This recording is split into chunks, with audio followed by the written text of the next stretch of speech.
पंडित राज जय जगन्नाथ जय जगन्नाथ जय जगन्नाथ। पंडित राज काशी रे पहुंची। काशी रे पहुंचवा परे काशी କାହାକୁ ସହଜରେ ଗ୍ରହଣ କରେନା। କାଶୀର ପରମ୍ପରା କେତେ ବଡ଼ ବିଦ୍ୱାନ ହୁଅନ୍ତୁ, ସହଜରେ ଗ୍ରହଣ କରେନା। କାଶୀରେ ବିଦ୍ୱତା ପାଇଁ ପରୀକ୍ଷା ନେବାକୁ ପଡ଼େ। ଯେତେବେଳେ ବିଦ୍ୱତ୍ ମହାସଭା ବସିଛି,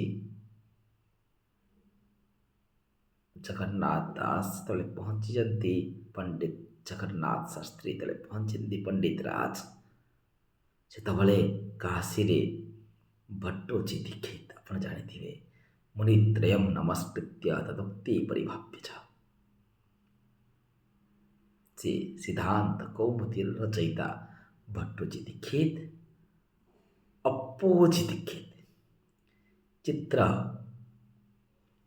ଏମାନଙ୍କର ବହୁତ ଚିତ୍ର ମୀମାଂସାର ରଚୟିତା ଅପ୍ପୋୟ ଦୀକ୍ଷିତ। ଏ ଦି ଜଣଙ୍କର ବହୁତ ଭୁଲଭାଲ ଥିଲା, ବହୁତ ଭୁଲଭାଲ ଥିଲା। ବହୁତ ବଡ଼ ବିଦ୍ୱାନ ଥିଲେ, ଥୋରିର ବିଦ୍ୱାନ। ଏମାନେ ପଣ୍ଡିତମାନଙ୍କର ମୁଖ୍ୟ ଥିଲେ। ଏମାନଙ୍କ ନିର୍ଦ୍ଦେଶରେ ଜପନ କନ୍ୟା ବୋଲି ଜଗନ୍ନାଥ ଦାସକୁ ଗ୍ରହଣ କଲେଣି। ଜଗନ୍ନାଥ ଦାସକୁ କହିଲେ, ଲବଙ୍ଗୀ ତୁମର ବୁଦ୍ଧି ଖାଇଯାଇଛି ପଣ୍ଡିତ, ତୁମେ ଏବେ ସମ୍ମାନର ଯୋଗ୍ୟ ନୁହଁ।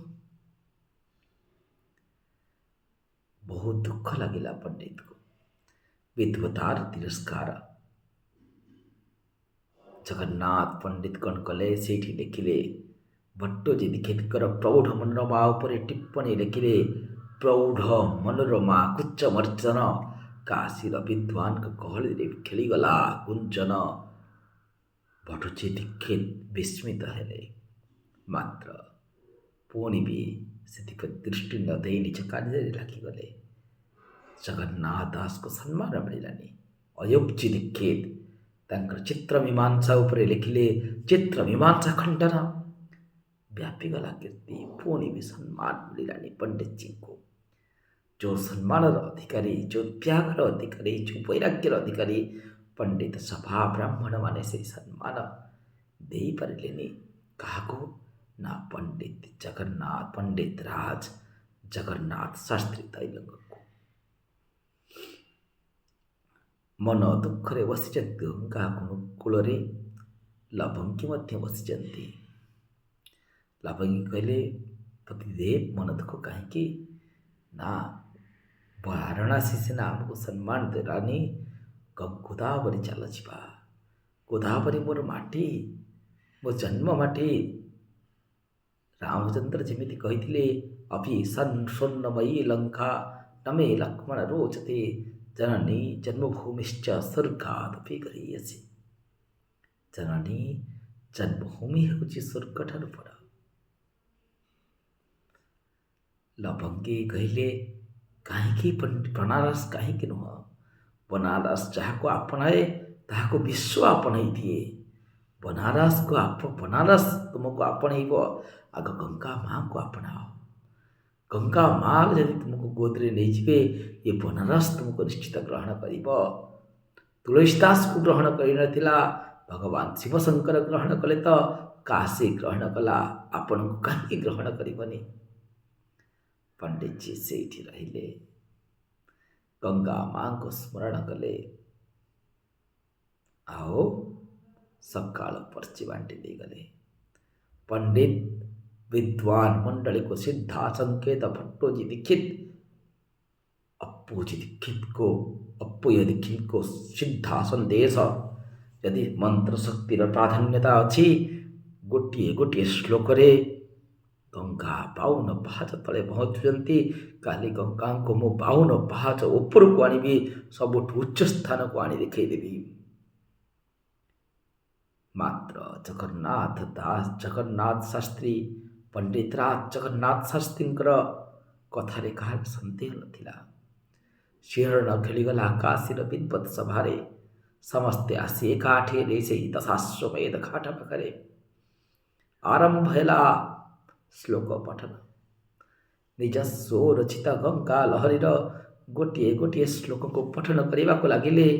पंडित राज जगन्नाथ शास्त्री गंगा लहरीर गोटे श्लोकरे गोटे गोटे पाहाच अतिक्रम कर चलिले गंगा माँ। 52 गोटे श्लोक अच्छी गंगा लहरी गंगा लहरीर 52 नंबर श्लोकरे 51 नंबर श्लोक पहुँचला प्रवेश कला जगन्नाथ दास पाद को माँ आसे सादरे ग्रहण कले। लवंगी से पाखरे रही जगन्नाथ दास लवंगी को कहले आ गोटे श्लोक रहा तुम यदि रचप कहले लवंगी कहते हाथ धरी के छाड़बी तुमको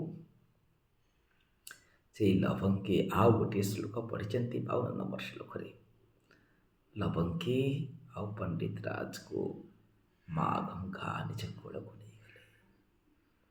शांति शांति कहला गंगा दास अयोप जी दीक्षित भट्टराहा भट्ट जी दीक्षित आखिरे असु सब पंडित माने कांदुचंती। हे पंडित आमर योग्यता नाथिला तुमको तुम सहित तुम कूल लगे तुम्हें गंगा माँ को कूल चलीगल।